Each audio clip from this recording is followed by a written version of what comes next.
it's essential. And there's so much interesting science on that subject. And color was just the first thing, but it's also just the mere perception and associations we have. I don't know, there's a fun study that found that if you give someone a brick and you give them 3 minutes to figure out different ways to use a brick, but if you show them either the Disney logo or the IBM logo beforehand, the people who see the Disney logo first will have, on average, 30% more creative ideas about how to use the brick than they do if they see the IBM logo.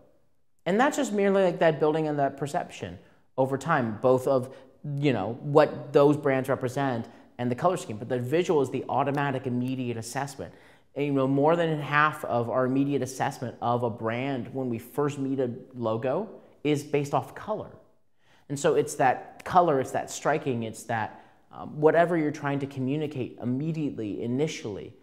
And those visuals matter both in terms of the brand identity and just getting your users through the flow of something, you know? There's a reason why Amazon uses orange and yellow buttons on its websites, because those have the highest contrast with gray and white backgrounds. And so people find them first to click and know those are buttons that they should click.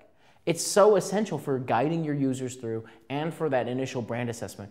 Not just colors, but the shapes and even down to things like symmetry. I don't know if you know what the research shows, and I didn't even mention this in the book because I didn't have space, but the more symmetrical a logo or an object is, the more beautiful it is as it is assessed by the general public. Because we have a thing about symmetry and attractiveness, and it's intrinsic and it is unconscious in our bias.